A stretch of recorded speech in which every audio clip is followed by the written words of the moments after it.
Ezekiel uses parables and allegories a number of times in this book. A parable is some non-literal saying. It can be a story, as we see with Jesus, or a proverb, a comparison, or even an insult. In chapter 15, the Lord speaks a parable to Ezekiel.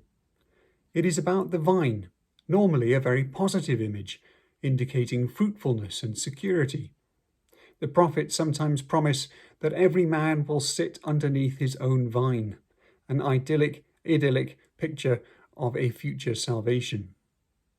Furthermore, Israel is God's own vine, planted and tended by God himself, as it is written in Isaiah 5 and Jeremiah 2.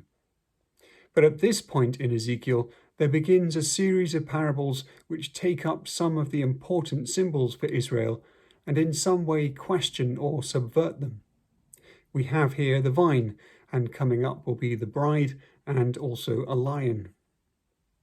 Although Israel has thought of itself as God's choice vine, God now points out something about vines in general. The wood itself is actually good for nothing except fuel, but even then, not really. If you try and turn it into charcoal, it still fails.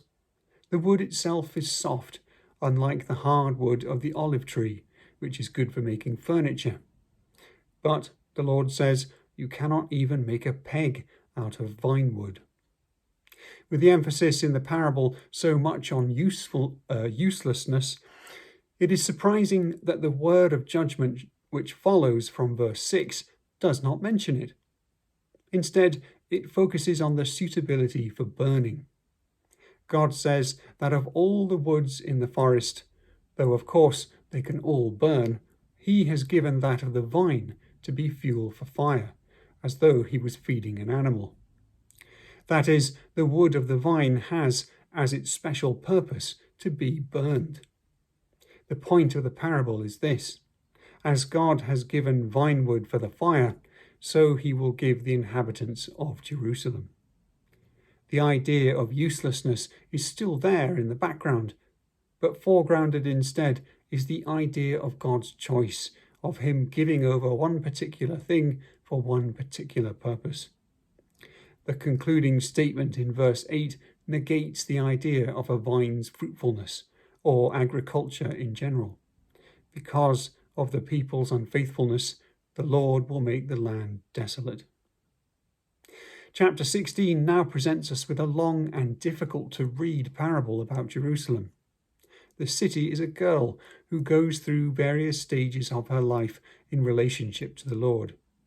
Because this is about the city itself and not Israel, Ezekiel speaks of her origins as being Canaanite and her parents being Amorite and Hittite. This lineage already signals a propensity to idolatry. Her life begins harshly. The procedure for newborns, if you cared for them, was to cut the cord, rub its body all over with salt, water and oil, and swaddle it tightly for 7 days. After that, the child was unwrapped, washed and anointed, and then rewrapped. This would go on every 7 days for the first 40 days. This process also served as parental legitimation. That is, by caring for it in this way, they accepted it as theirs. If these things are left undone, the parents signal that they relinquish their rights to it. So, by saying that none of this happened, the parable really draws out the lack of care or compassion this baby experienced. The baby is then exposed, which means left out in the open to die. Child exposure was, sadly, not uncommonly practiced by various cultures, though not by the Jews, who would rescue them from rubbish heaps. The Lord passes the exposed child by, still attached to the placenta. He tells it to live, and it lives and grows up tall. Some translations have live in spite of your blood, which can also be translated live because of your blood. This last version, live because of your blood, became part of the circumcision ceremony. The scenes or stages of life are deliberately told in an unrealistic way. Otherwise, it appears that after telling the baby to grow, the Lord walked off and only passed that way again when she was at some point past puberty. He washes the blood off her, which would entail that she'd been standing around in the wilderness for over a decade. So the story is not realistic, and its various features are to be valued symbolically. That is, God washing her of her blood probably means purifying her from her pagan origins. At the treatment of God, she grows exceedingly beautiful, like a queen, and her fame spreads among the nations. This would perhaps draw us to mind the heights of Jerusalem's prosperity and international honour under the reign of Solomon.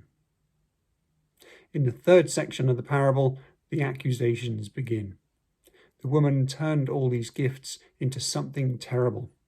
She uses her beauty, fame, and wealth to play the whore, referring to her idolatry under the influence of foreigners.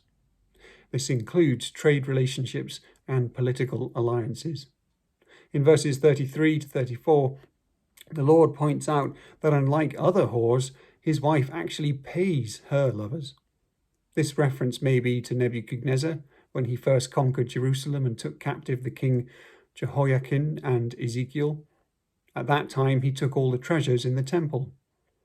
But as a vassal to a state like Babylon, they would be expected to pay a heavy tribute. In verse 41, the Lord says he will stop her whoring and she will stop her payments. Making alliances or other compromises instead of trusting in God is what is being criticized here. Jerusalem's sin was in fact so great that in verse 52, the Lord can say that it made her sisters Samaria and Sodom appear righteous by comparison. Yet all three will have their fortunes restored. In verse 59, God affirms that he will deal with her as she has done. That is, she will certainly be punished. But in the following verse, the Lord will nevertheless remember his covenant with her.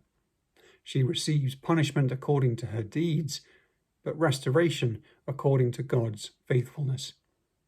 What is more, Samaria and Sodom will be given to her not as sisters, but as daughters, indicating her preeminence. God has repeatedly complained that Jerusalem has forgotten how he found her kicking about in her blood, abhorred by those who abandoned her.